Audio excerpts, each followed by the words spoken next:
Hola, ¿qué tal? Bienvenidos. Esto es el Teatro Invita, una iniciativa del Teatro de la Universidad de Puerto Rico para conversar con su público y mantenernos conectados en estos tiempos de distanciamiento. Yo soy Pedro Reina Pérez, catedrático de Humanidades, y estoy en la compañía de la colega y amiga, la doctora Mayra Rosario Urrutia.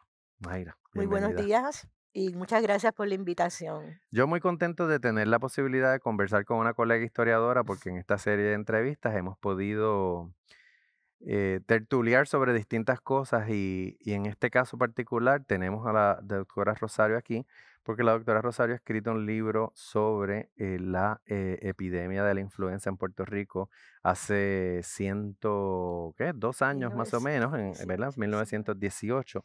Pero antes de eso, yo encantado de conversar con una historiadora porque la historia de momento se vuelve una referencia importante en el gran momento de la ciencia, ¿no? El mundo ha descubierto que la ciencia tiene límites porque cuando explota esta epidemia que se vuelve una pandemia muy rápido, la gente esperaba que la ciencia la descifrara inmediatamente y que tuviera respuestas inmediatamente y nos damos cuenta de que la ciencia es un saber, ¿verdad? Que tiene sus herramientas y nos empezamos a desesperar cuando nos dábamos cuenta de que no nos podían contestar las cosas como nosotros esperábamos.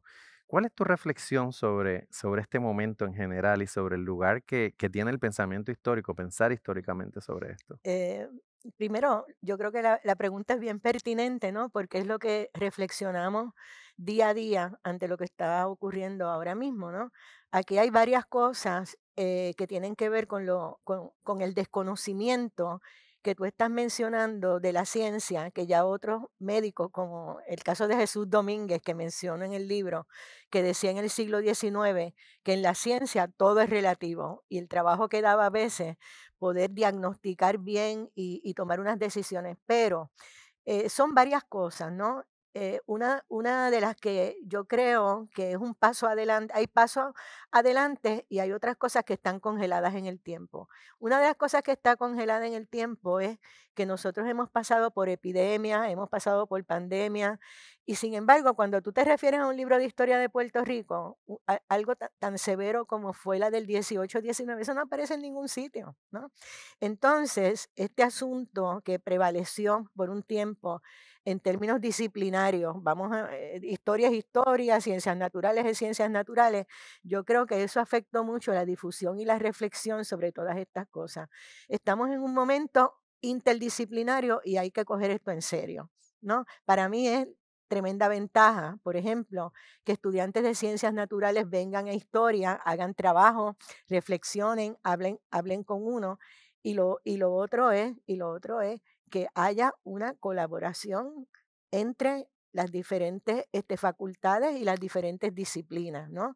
Y a mí me parece que esta es una época que como está pasando todo esto y prácticamente como quedó en el olvido lo que pasó anteriormente, pues también ha habido improvisación en muchas cosas, especialmente en ese control del cuerpo que ha querido tener el Estado sobre nosotros cuando se supone que nosotros sepamos lo que tenemos que hacer, tomemos decisiones para protegernos y no estar todo el tiempo sujetos a ese control del Estado. Pero yo quiero también resaltar que en ciencias médicas, ¿no? Están dando cursos que tienen que ver con humanidades y medicina, y me parece que es bien importante que los estudiantes de medicina hagan contacto con las humanidades y también su profesión, ¿no? No tan solo se humanice, sino que aprendan a hablar de otras cosas, que no sea solamente el asunto médico que le enseñan allá. Yo como profesor de estudios generales me topo todo el tiempo con estudiantes de ciencias naturales que quieren pasar por un curso de humanidades como en Fast Forward porque van Ujú, camino a el ujú, laboratorio que los espera. Y me divierte mucho provocarlos y decirles que si ellos no aprovechan una clase de humanidades, en este ujú. caso es interdisciplinaria, pero podría ser de literatura o de filosofía o de historia, no van a poder cultivar la imaginación y la imaginación es una parte importante de De todo. la creación de nuevo Ujú, conocimiento. Entonces, de exactamente. momento yo les digo, si ustedes lo hacen todo de acuerdo a los libros, van a repetir lo que ya Ujú, se ha hecho. ¿Y ujú. dónde van ustedes a cultivar su imaginación para salirse? a lo que no se sabe, al intento, al ensayo de otras ideas, y ahí se da una dinámica chévere, y yo creo que precisamente hablando de la pandemia nos hemos dado cuenta, como tú bien acabas de decir, que esto es un problema interdisciplinario, que de momento no es solamente lo que nos aqueja, sino qué significado tiene, qué antecedentes tiene, qué referencias tiene. La historia, de momento descubrimos la Ujú, pandemia de la influenza, la famosa, el flu española, la influenza ujú. española, el Spanish flu, que es como se le llama. Tú publicaste un libro que se titula La epidemia reinante, Mm. que tiene un título bien interesante y quiero que nos cuentes por qué se llama la epidemia reinante. Sí, ese era un concepto que se utilizaba en torno a la influenza, pero yo llego a eso por varias razones. Una es que, bueno, que yo investigo mucho sobre el siglo XX y aunque me topaba con algunas noticias y eso, las iba guardando, pero no tenía en mente hacer esto, ¿no? Pero empiezan a ocurrir cosas como enfermedades en la familia y una conferencia que di en la Fundación Muñoz Marín sobre las elecciones de 1920, donde menciono lo de la pandemia, y una colega, Silvia Álvarez Curbelo, me dice, eso hay que investigarlo. Yo le dije, sí, yo sé que hay que investigarlo, ¿no? Y entonces, pues, en un contexto, ¿no? de enfermedad de mi madre, pues me puse a tratar de averiguar más sobre el asunto de la influenza y lo primero que me doy cuenta es que también le llaman la pandemia olvidada, porque aunque ahora mismo se calculen más de 50 millones las muertes alrededor del mundo a causa de esa pandemia, hubo también una secuela de olvido, de trauma, como que se borró de la memoria, ¿no? Por muchas razones, y son razones válidas, como por ejemplo, estaba la guerra mundial y se prohibía, hubo una censura para que no se estuvieran divulgando los estragos de la epidemia, ¿no? Especialmente en los países aliados. Por eso es que equivocadamente le dicen la influencia española, porque España no estaba en guerra. Y entonces en España era donde más se publicaba y se mantenía al tanto al mundo de lo que estaba ocurriendo, ¿no? Y yo disfruto mucho los libros sobre este tema que se publican en España, ¿no? Pero no fue hasta los 80 que empieza a surgir como esta secuela de libros acerca de la pandemia de influenza y tenemos que ubicarnos, y también es algo que he venido trabajando, ¿no? Tenemos que ubicarnos en que en vez de una historia natural de la medicina dominada por médicos, donde hablen de la pandemia o de la epidemia de influenza en términos y conceptos médicos, estamos ahora en una tendencia sociocultural de la medicina, una tendencia sociocultural de la enfermedad. Y los historiadores nos insertamos ahí porque nos interesa saber cuál fue el impacto social en diferentes países, ¿no? Con relación a esto. Y ahora por primera vez se va a publicar un libro, yo estoy metida en eso, en el caso de Puerto Rico, pero es sobre toda esta situación en América Latina, que se ha hecho muy poco y ya van a empezar las conferencias para entonces publicar ese libro. Pero fue poco a poco que se vino haciendo estos estudios, especialmente en países como Estados Unidos e Inglaterra. Pero nos vamos ahora por ese camino de esa historia sociocultural de la medicina sin excluir médicos que escriben, como el doctor Rigao, que no podemos decir, porque como él es médico, pues él lo que escribe es historia natural, tampoco podemos hacer eso. No, una de las cosas que es interesante es que mirándolo como referente histórico, la epidemia de 1918 ocurre en un momento donde el periódico es el principal medio de Es comunicación y donde la cierto, censura es posible. es cierto. Ahora vivimos en un tiempo Cibernético. donde el Ujú, contacto con las realidades es inmediato ujú, y casi incontrolable, ¿no? exactamente. Eso también nos enfrenta a muchas preguntas y a muchos desafíos, ¿no? Ujú. Estoy muy de acuerdo contigo y lo que estoy trabajando es historiando pandemias y cómo historiar esta situación que tiene ventajas y desventajas. Las ventajas son todos los temas que podemos investigar que están continuamente a través de los medios cibernéticos. También tenemos que tener cuidado porque hay muchas falsedades. tenemos que corroborar unas informaciones, ¿no? Pero entonces nos damos cuenta también de lo que está ocurriendo en otros lugares del mundo que no pasó en el 1918-19, ¿no? También, por ejemplo, se están publicando libros que algunos dicen que los libros, eso habrá que corregirlos porque es mientras está ocurriendo el asunto, pero todo este asunto que ocurre en China, en Wuhan, ya han salido varios libros sobre el asunto, y entonces tú vas a ver que nosotros como isla siempre vamos a tener un problema similar, y es entrada por barco, ¿no? Quienes vienen enfermos por barco. Obviamente ahora está la situación también del tráfico aéreo, ¿no? Pero es una situación que sí se repite en términos de que uno tiene que tener control de esas llegadas de enfermos a la isla, ¿no? Para que entonces no se siga difundiendo.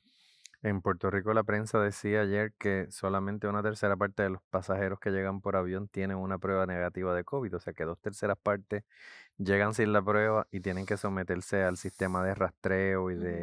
de cuarentena, lo que es alarmante porque en otros lugares no te dejan entrar si no la tienes, No. punto. Y en cuanto a Puerto Rico y ese momento de 1918, ¿cómo se vive, cómo se reconoce por primera vez que estamos viviendo una pandemia que está relacionada con lo que pasa en el mundo? Fue bien lento el proceso, porque primero, en esa llamada primera etapa, porque siempre esto lo van dividiendo en etapas, ¿no? Que se supone que en Puerto Rico empezó en junio, y duró hasta septiembre. Nosotros no sabemos quiénes murieron de influenza. ¿Por qué? Porque no era obligación reportar la muerte de influenza, y además aquí no se hablaba de influenza, aquí se hablaba de dengue en todos los periódicos, y parece que había una confusión entre el concepto dengue e influenza, ¿no? Porque tenían unas características similares. Pero aquí, en realidad, en esa época, tú en el periódico, todo lo que vas a ver, y yo tengo tablas en el libro, ¿verdad? De las noticias que salían, que cuando habían así enfermedades, decían, eso es dengue. Y entonces después, cuando empieza esto a acelerarse, ¿verdad? Todo el asunto en octubre, en esa segunda etapa, y después que se acaba la guerra, ¿no? Y se acaba la cuestión de la censura, entonces, imagínate, hasta el 15 de noviembre de 1918 no fue obligatorio reportar los casos de influenza. O sea, que todos los que murieron antes pues le pusieron seguramente otro diagnóstico, y en el caso de Puerto Rico, y eso lo saben ustedes, que en términos sociales, en las montañas a mucha gente los enterraban en los patios. Así que esos quedan también invisibilizados en todo esto, ¿no? Pero aparte de la cuestión numérica, que no es lo más que me interesa, yo creo que la cuestión del miedo que había en Puerto Rico se generaliza de una forma, pero bien, bien severa, ¿no? Y entonces, pues, obviamente, después cierran las escuelas, como ha pasado aquí, y todo lo demás. Tienen que abrir hospitales, en diferentes pueblos, hospitales adicionales. La Iglesia Católica también pone al servicio del Estado, ¿verdad? Y de sanidad, espacio para recluir a los enfermos, ¿no? Y entonces, pues es algo como bien precipitado, una cosa bien precipitada. Y otra cosa importante, en esa época, olvídense de la ley IPA, salía en el periódico todos los que morían así, y si eran personas de una clase, ¿verdad? Alta, vamos a ponerlo, pues entonces ponían que la señorita, la distinguida señorita fulana de tal, de tantos años, le ponían la cuestión racial, pues falleció a causa de la influenza, y tú ves listas de nombres en diferentes pueblos de las personas que morían de influenza. Eso denota también una diferencia en cómo se concibe el enfermo y la enfermedad, ¿verdad? Y la relación con lo público, porque eso Exactamente. sería impensable hoy. Yo te digo que yo miraba eso y yo decía, no, y le ponían las características a la persona, las características, o sea, una de las características que ponían, que no entiendo por qué eran las raciales, ¿no? Y entonces ponían si estaba casada con alguien distinguido, y todo eso lo ponían. Claro, habían casos, ¿no? Que se difundieron por otras razones, como la esposa del comisionado residente Córdoba Dávila, que cuando están en Estados Unidos ella muere de influenza, ¿no? Y traigo esto porque en Puerto Rico hay una escasez tremenda tanto de fotos de la época relacionadas con la influenza, igual que con escritos, ¿verdad? Como por ejemplo memorias y eso. Pero gracias a Félix Córdoba, que me facilitó el libro, allí hay una serie de poemas que hace Córdoba Dávila tras la muerte de su esposa de influenza. Y es de las pocas manifestaciones literarias y eso que yo he podido encontrar al respecto, ¿no? Pero sí, anunciaban eso públicamente y no se usaban mascarilla. Las fotos por ahí que salen que dicen, eso es en Puerto Rico con la gente con mascarilla. Aquí en Puerto Rico no sé por qué razón no se usaban mascarilla y hay otra cosa que todavía me queda por, por dilucidar e investigar, que mandaron a cerrar montones de sitios, pero hubo uno que no mandaron a cerrar, que se llama Universidad de Puerto Rico. Ese no lo mandaron a cerrar. ¿Y qué medidas de sanidad tomaban en ese momento? O sea, ¿alguna? Bueno, había una lista, sí había una lista importada de otros lugares de Estados Unidos, ¿verdad? Entonces, pues sí, hablaban de asuntos no como ahora de distanciamiento de 6 pies ni nada por el estilo, ¿no? Pero, por ejemplo, te voy a dar un ejemplo, no escupir en el piso, no tirar basura, porque la basura, o sea, ellos se fijaban mucho en la cuestión de la higiene, ¿no? De recogerlos en puerta de tierra, decían, pues eso es un nido de influenza porque está sucio todo. Y entonces, pues aunque la influenza le dio a medio mundo, pero siempre en los sitios donde había basura y siguieron con las ordenanzas, con el asunto de que era importante recoger la basura para que no también mandaban a limpiar los balcones y todas esas cosas con agua, ¿verdad? Y abrir las ventanas, también decían, ¿no?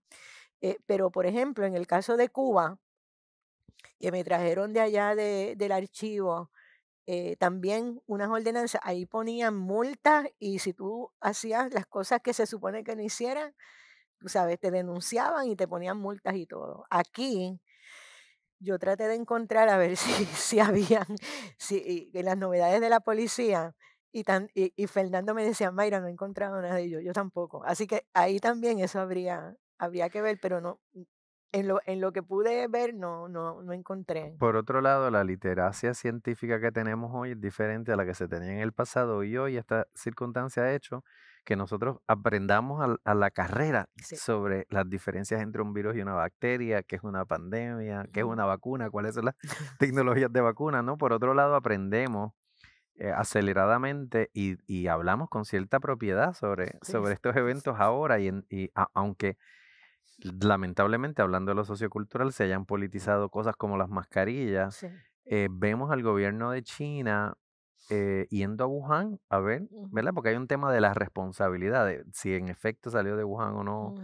y la Organización Mundial de la Salud tiene una Sí. opinión, pero es interesante y no sé si tiene algún referente en la epidemia de la influenza en el 18 como la imputación del pasado presidente Trump de que se trata del virus chino, como si los virus tuvieran identidad nacional, obviamente trasladándole la responsabilidad por lo que está pasando a los chinos, se vuelve un acto racista y de discriminación. ¿Había algo Claro parecido? que sí, claro que sí, lo había. Y es una cosa que me molesta grandemente, te voy a decir, porque sí, hablan mucho de China, ¿verdad? Pero a la hora de tomar las medidas que han tomado, se las copian de China, ¿no? Se las copian de China y las trasladan acá. Pero cuando la influenza, uno de los sitios de orígenes, que siempre después decían como que era difícil de determinar, pero uno de los lugares a los que le atribuían el origen era China, pero también fue a Kansas, también, ¿ok? Al estado de Kansas en Estados Unidos. Pero yo creo que ahí hay una cuestión bien injusta, especialmente en ese caso, porque lo que hace que se movilice por el mundo es la guerra. O sea, los contactos, los enfermos, los soldados, que murieron un montón, los traslados, los familiares. En Puerto Rico llegaban los soldados aquí a Camp Las Casas y los familiares venían y iban a los pueblos y entonces empezaba a regarse hasta que mandaron a cerrar las visitas a Camp Las Casas, ¿ok?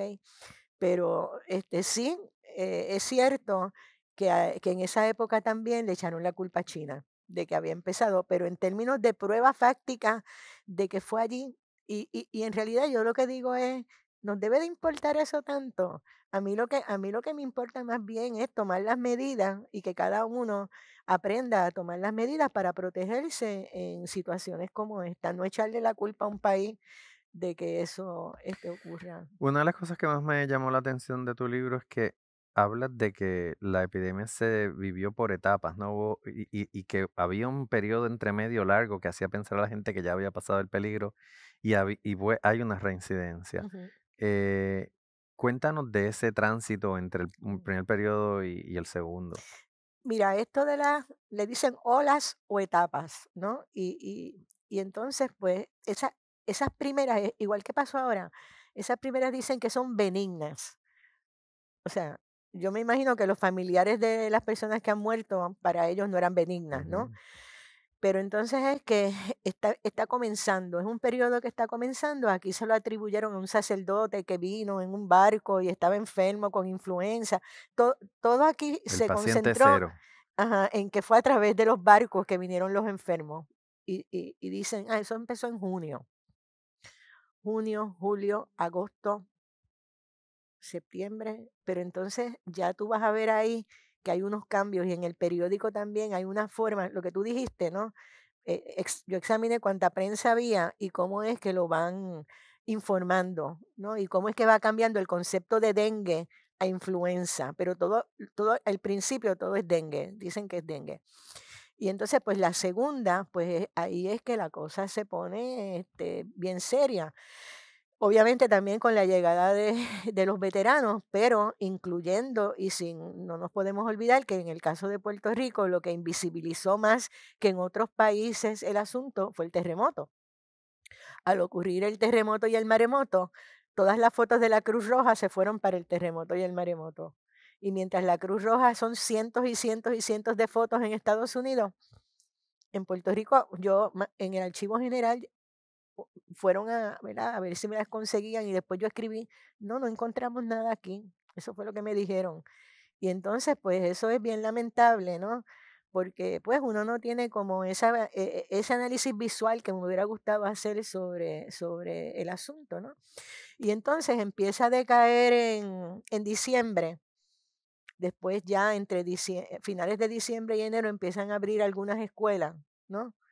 Y entonces ya de como de enero a mayo, pues baja el asunto de los no de los contagios también, porque eso lo iban, informando.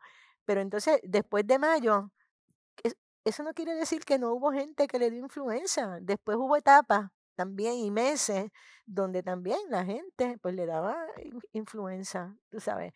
Pero en estos casos y de hecho cuando se acaba, entre comillas, la pandemia, decían: "Ah, mira, han muerto más personas que en la Primera Guerra Mundial", pero era un número bajito, y después empiezan a investigar esto, empiezan a cuestionarse unas cosas, y ya había dicho que va por más de 50 millones ahora mismo, personas, que murieron de la influenza.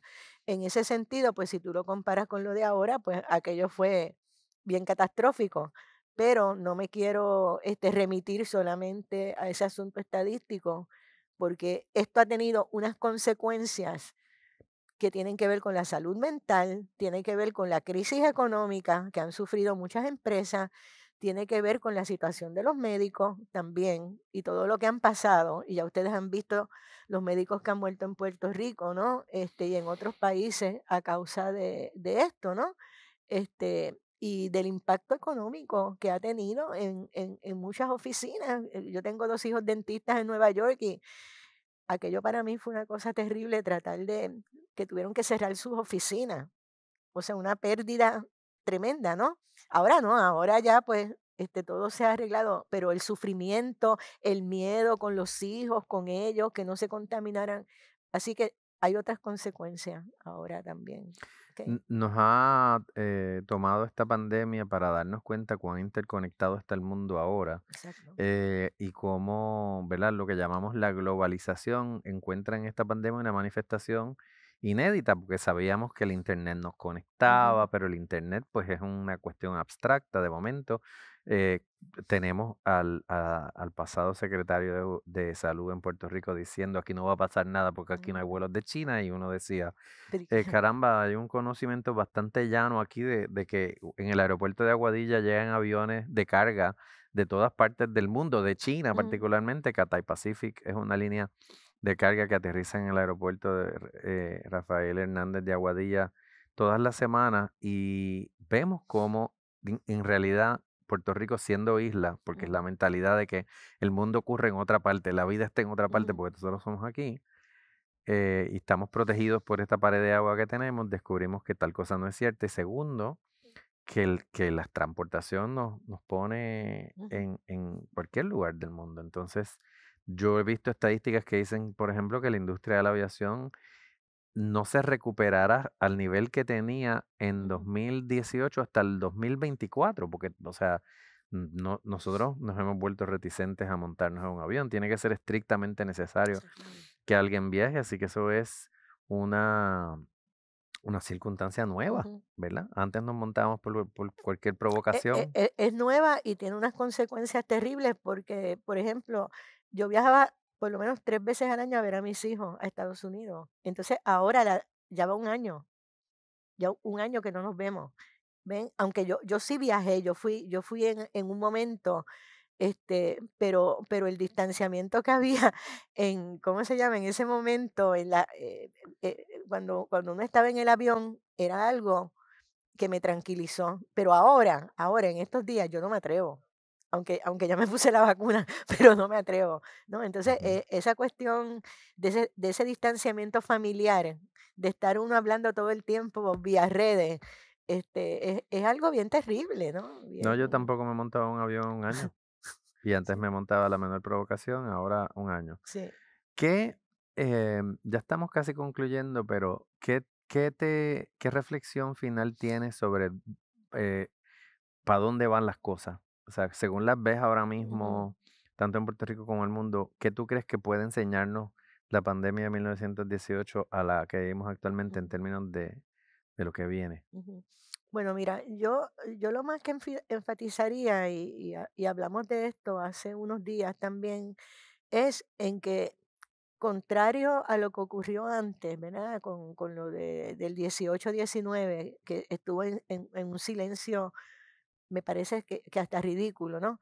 Yo creo que ahora se debe de tratar dos cosas, de todos estos programas que se han hecho y estas conferencias que se sigan difundiendo, o sea, que estén que las personas puedan verlas para que escuchen lo que se estaba hablando en estos momentos sobre lo que estaba ocurriendo, y que las universidades, vamos a no decir el gobierno, las universidades también tomen medidas para qué, para que en sus currículos incorporen cursos que tengan que ver, como está haciendo la Facultad de Humanidades, que ahora también se va a dar uno el semestre que viene, a nivel de bachillerato, que tiene que ver también con cuestiones de salud. Yo estoy dando uno ahora que es graduado sobre epidemias y pandemias, pero que empiecen las conexiones entre ciencias naturales, humanidades, ciencias médicas, a ser más ágiles para que esto se difunda y la gente aprenda sobre lo que ha ocurrido aquí, y sobre los peligros, no solamente los peligros de que tú vas a parar un hospital, ese no es el único peligro. A mí me interesan mucho los peligros que tienen que ver con cuestiones emocionales, con suicidio, con todas esas cosas que están ocurriendo aquí y no podemos estar ignorándolas. ¿Está bien? Porque están ocurriendo, y también me estoy refiriendo, tú sabes, al miedo que le da a mucha gente, y yo creo que hay que tomar medidas para no olvidar lo que nos ha pasado a nosotros, ¿no? Y pensar que no va a volver a pasar, porque sí puede volver a No, por pasar. el contrario, fundaciones como la de Bill Gates, Bill y Melinda Gates, llevan años diciendo hay que Imagínate, prepararse porque como está exactamente. organizado el mundo, nos va a tocar una pandemia. Llegó la Exactamente. pandemia y ahora mismo están diciendo esto no es Ujú. tan sencillo, de ahora en Sí. adelante. Y no son igual, y las consecuencias no son iguales. O sea, no podemos decir, van a ser todas las pandemias iguales, porque hay diferentes, ¿verdad? Diferentes contextos históricos que pueden afectar lo que está pasando. Pero tenemos que aprender, volvemos a lo mismo, a que tú no puedes estarle echando la culpa al gobierno todo el tiempo, de que el gobierno tiene que hacer esto, tiene que hacer lo otro y tiene que hacer lo otro, cuando tú tienes que aprender también y tienes que difundir ese conocimiento, ¿no? Como parte de otras cosas que nosotros queremos que nuestras familias y nuestros amigos también, pues sepan sobre eso, ¿no? Muy bien, muchas gracias, Mayra, por Bueno, estar con nosotros. gracias a ustedes. Gracias a Así nuestra que, audiencia por acompañarnos. Les pedimos que se mantengan atentos a esta serie que continúa la semana que viene con una conversación sobre los efectos de la pandemia en otros ámbitos de la vida puertorriqueña. Nos despedimos desde el Teatro de la Universidad de Puerto Rico y les damos las gracias por su atención.